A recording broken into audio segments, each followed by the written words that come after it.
भैया सभी को नमस्कार, बहुत बहुत स्वागत है। और आज की इस क्लास में हम लोग पढ़ेंगे मैंग्रोव वन के बारे में।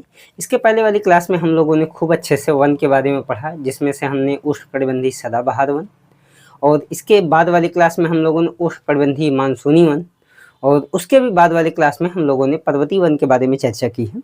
और आज की इस क्लास में हम लोग मैंग्रोव वन के बारे में चर्चा करेंगे। तो जो भी साथी हमारे जो हैं या जो भी हमारे भाई बहन हैं, वो जो है अगर इसके पहली वाली क्लास ना देखे हों तो जा करके इसके पहली वाली क्लास को पहले ध्यान से देखें, और देखने के बाद उसको अच्छे से आप अपनी नोट्स बनाएं, और ये कंटिन्यू आप जो है अच्छे से पढ़ाई कीजिए। मैं आपके साथ हूँ और आप बहुत ही बेहतरीन करेंगे इस बार। खास करके हमारे विषय में तो बहुत ही अच्छा करेंगे। आपको मैं बहुत अच्छे से ईमानदारी से पढ़ा रहा हूँ, और ईमानदारी से आप पढ़ेंगे तो आपको वास्तव में लगेगा कि जो भी सवाल बनेंगे उसके प्रश्न आपके बहुत आसानी से बनेंगे। तो अच्छे से हम लोग पढ़ाई करते हैं, और आप लोगों से केवल एक ही अपील है कि आप लोग जो है इस क्लास को बराबर देखिए, कंटिन्यू देखिए। डेली शाम को 7:30 बजे क्लास होती है, और डेली क्लास देखिए। और देखने के बाद ये जो है आप इसकी अच्छे से नोट्स बनाइए, रिवीजन करिए, और क्वेश्चन आंसर को करने का प्रयास कीजिए, ठीक है। तो आज की क्लास में हम लोग मैंग्रोव वन के बारे में पढ़ेंगे। भाई ये जो मैंग्रोव वन है, इसकी अगर हम बात करें तो इस वन के कई सारे नाम हैं। इसी मैंग्रोव वन को हम लोग कच्छ वनस्पति, इसी को अगर हम लोग देखें, जैसे नामकरण की बात करें तो नामकरण जो है इस मैंग्रोव वन को कहा जाता है, इसी को कच्छ वनस्पति के नाम से भी जाना जाता है। मैंग्रोव वन को ही कच्छ वनस्पति, या इसी को हम लोग अनूप वनस्पति, या इसी को हम लोग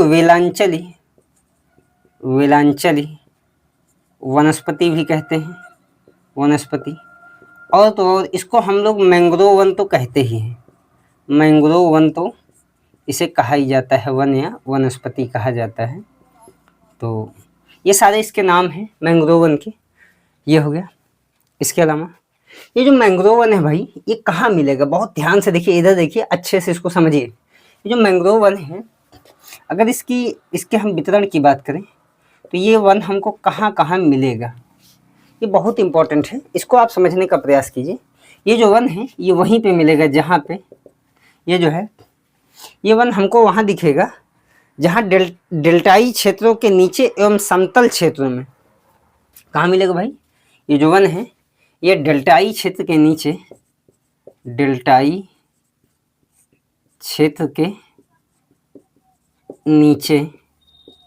डेल्टाई क्षेत्र के नीचे मिलेगा भाई। डेल्टाई क्षेत्र के नीचे समतल भाग में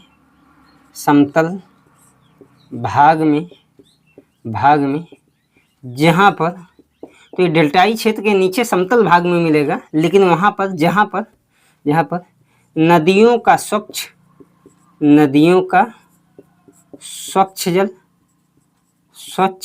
जल एवं सागर का खारा जल आपस में मिलता हो, तो वहीं पे ये वन हमको देखने को मिलेंगे। खास करके पूरे विश्व में बात करें तो पूरे विश्व में ये वन हमको वहीं पे मिलेंगे 25 डिग्री नॉर्थ से लेकर के 25 डिग्री साउथ तक। यानी ये पृथ्वी है, ये 0 डिग्री है, इधर देखेंगे तो ये 25 डिग्री नॉर्थ, और इधर देखेंगे तो 25 डिग्री साउथ। तो पूरे विश्व में 0 से लेकर 25 डिग्री नॉर्थ और 25 डिग्री साउथ के बीच डेल्टाई क्षेत्र के नीचे समतल भाग में, वहाँ पर जहाँ पर नदियों का स्वच्छ एवं सागर का खारा जल आपस में मिलता हो, वहीं पे ये हमको वन दिखेंगे। इस वन को हम लोग मैंग्रोव वन कहेंगे। बोलो हाँ या ना, बताओ भाई, कोई दिक्कत? यहाँ तक कोई दिक्कत नहीं, ठीक है। और अच्छे से हम लोग समझने का प्रयास करेंगे और आगे बढ़ें भाई। चलिए, ये जो मैंग्रोव वन है, अगर इस वन की बात करें तो जो है भारत के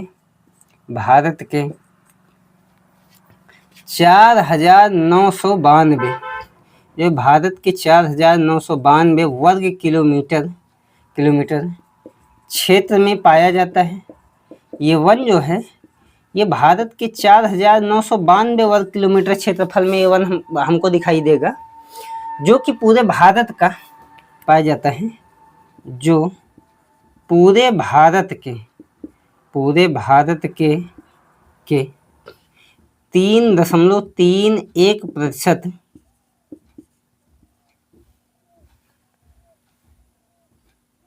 पूरे भारत का 3.31% है, 31% है। इतनी बात आपको अगर समझ में आई हो तो बहुत ही अच्छी है।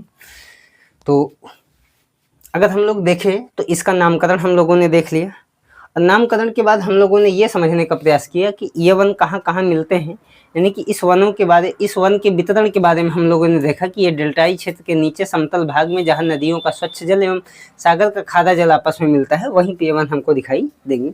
इसके अलावा हमने बताया कि भारत के जो है 4,992 वर्ग किलोमीटर क्षेत्रफल में पाए जाते हैं, जो कि पूरे भारत के कुल क्षेत्रफल के 3.31% क्षेत्रफल पर ये पाए जाते हैं। ठीक है, अगर हम लोग देखें ये जो मैंग्रोव वन है, अगर मैंग्रोव वन की बात करें तो ये जो वन है ये सर्वाधिक मात्रा में कहाँ मिलेंगे, सर्वाधिक मात्रा में ये जो वन है अगर हम लोग देखें तो सबसे ज़्यादा मैंग्रोव वन अगर हम लोग देखें तो अगर हम क्षेत्र की बात करें, या एक तरफ पहले अगर हम राज्य की बात करें और दूसरी तरफ हम क्षेत्र की बात करें, तो किस राज्य में सबसे ज़्यादा पाए जाते हैं, तो ये जिस राज्य में सबसे ज़्यादा पाए जाते हैं उसका नाम है पश्चिम बंगाल। तो पश्चिम बंगाल में सबसे ज़्यादा ये वन हमको दिखाई देंगे, और दूसरा राज्य है गुजरात। तो पश्चिम बंगाल और गुजरात में सबसे ज़्यादा ये वन हमको दिखाई देंगे। इसमें अगर हम क्षेत्र की बात करें तो सबसे ज़्यादा ये वन जो है ये क्षेत्र की बात करें तो सुंदरवन डेल्टा में लाइट कट गई है, 1 मिनट देख लीजिए थोड़ा सा। तो अगर हम लोग देखें कि ये जो मैंग्रोव वन है ये सर्वाधिक मात्रा में कहाँ पाए जाते हैं, तो राज्य की दृष्टि से भैया सबसे ज़्यादा पश्चिम बंगाल में मिला था, और पश्चिम बंगाल के बाद गुजरात में मिलता है। लेकिन अगर क्षेत्र की बात करें, राज्य की बात नहीं, क्षेत्र की बात अब करें तो ये सुंदरवन डेल्टा वाले क्षेत्र में सबसे ज़्यादा मैंग्रोव वन मिलता है। अब पूरे विश्व के लेवल पे यानी विश्व स्तर पे भी सबसे ज़्यादा यही मिलता है। इसके अलावा उड़ीसा के भीतर कड़िका पे में मिलता है। और देखते हैं ये जो मैंग्रोव वन है, अगर इनकी विशेषता की बात हम करें, अगर इनकी हम विशेषता की बात कर लें कि ये जो मैंग्रोव वन है इनकी क्या क्या विशेषताएं हैं, तो इनकी कई विशेषताएं हैं। नंबर 1 पहली विशेषता क्या है भाई, एक एक करके हम नोट करते चलेंगे। अगर हम इनकी विशेषता को देखें तो अगर हम विशेषता को देखने पे आ जाएं तो जो मैंग्रोव वन है इनकी पहली विशेषता यही है कि ये जो मैंग्रोव वन है ये लाल, यानी एक मैंग्रोव होता है जिसे लाल मैंग्रोव कहते हैं, लाल, काला और सफ़ेद, ये 3 प्रकार होते हैं। तो ये लाल रंग, लाल कामा सफ़ेद, लाल के बाद सफ़ेद, और सफ़ेद की बात अगर हम लोग के बाद बात करें तो काला, यानी कि लाल, सफ़ेद और काले रंग के होते हैं, काले रंग के होते हैं मैंग्रोव। पहली विशेषता तो यही है।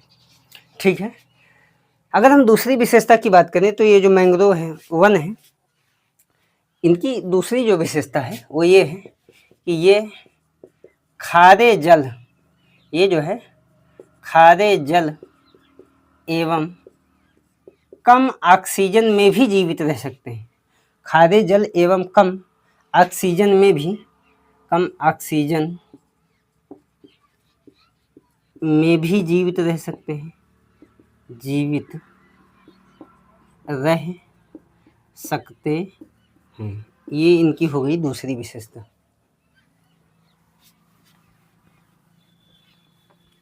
तीसरी विशेषता की बात करें तो इनकी जो जड़ें होती हैं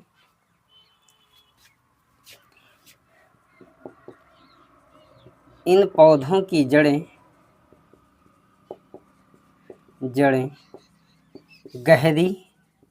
गहरी, तने मुलायम। तो ये जो वन है इनकी जो जड़ें होती हैं गहरी होती हैं, तने मुलायम एवं लोचदार होते हैं, मुलायम एवं लोचदार होते हैं, तथा लकड़ियाँ हल्की होती हैं, तथा इनकी जो लकड़ियाँ होती हैं भाई, लकड़ियाँ हल्की होती हैं।